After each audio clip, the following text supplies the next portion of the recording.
ازيكم عاملين ايه؟ تعالوا اقول لكم ازاي تعملوا كور الشوكولاته الجميله دي من غير ما نحتاج اي شوكولاته، وهنعملها بثلاث مكونات بسيطه على البارد، يعني في اقل وقت واقل مجهود، وهتطلع معانا طريه جدا وباللذاذه اللي انتوا شايفينها دي. يعني مناسبه كمان جدا للاطفال لانها طريه طريه جدا. وطبعا اسرع حاجه حلوه ممكن اصلا تبقوا تعملوها، مش تاخد منكم دقايق. وبتطلع معاكم زي ما انتوا شايفين كده. بصوا بقى اللذاذه. بس قبل ما نبدا تعملوا سبسكرايب للقناه وتفعلوا الجرس عشان يوصلكوا كل الفيديوهات الجديده اللي بنزلها. ويلا بينا بقى اقول لكم عملتها ازاي. اول حاجه بقى هجيب الخلاط بتاعي.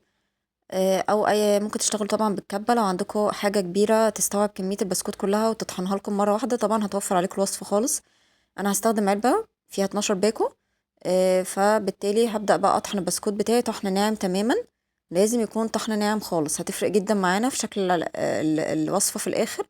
وبتسهل كمان جدا في التشكيل في الاخر، تشكيل الكور يعني.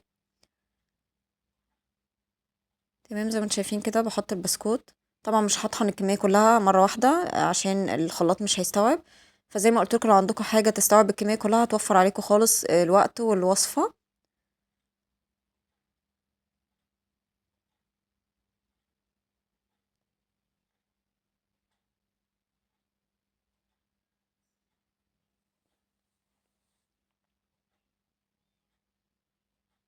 بس اديها رجه اخيره كده واشغل مره كمان زياده تاكيد كده. وهوريكم دلوقتي شكل البسكوت لما بيتطحن بيبقى عامل ازاي. بصوا هو ده اللي انا عايزاه. بصوا ناعم ازاي ومفيهوش اي قطع خالص، كل حاجه مطحونه. وهكمل طبعا الكمية كلها بنفس الطريقة. بعد كده هجيب بقى كوباية كبيرة من اللبن، كوباية كده شبه المج. هبدأ أنزل باللبن بالتدريج مع التقليب.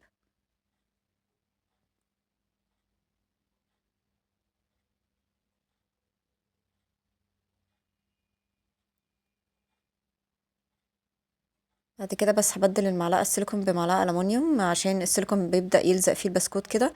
الألمونيوم مش بيلزق فيه زي السيليكون. بس وأبدأ أقلب بقى ونضيف اللبن بالتدريج.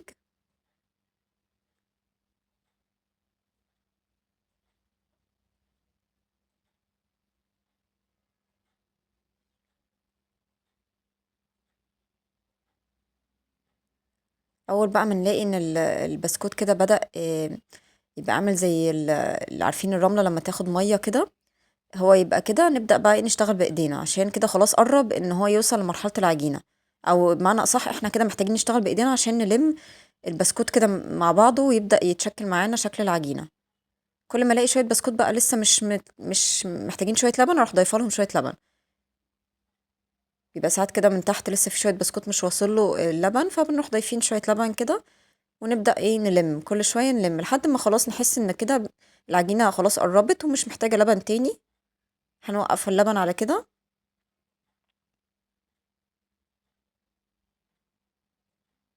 خلاص كده دي تقريبا اخر كمية لبن هحتاجها. خلاص زي ما انتم شايفين الدنيا بدأت تبان كده وبدأت العجينة تتشكل معايا.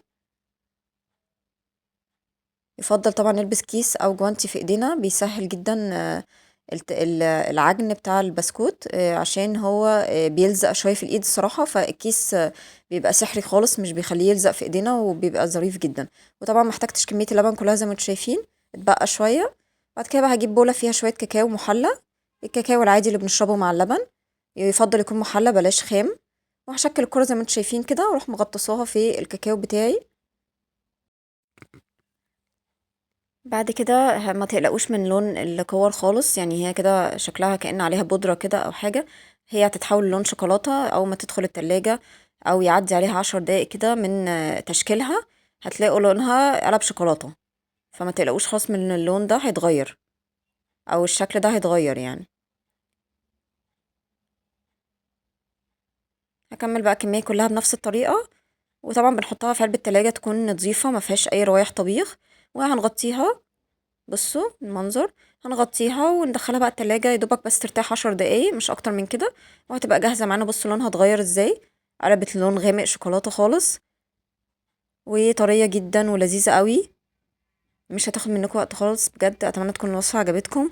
وشكرا جدا مشاهدتكم ومتابعتكم، واتمنى ان انتوا تاخدوا لفة في القناة كده وتتفرجوا على كل الوصفات والافكار اللي بقدمها. كلها وصفات بسيطة جدا وسهلة ومختلفة. وشكرا جدا مشاهدتكم ومتابعتكم.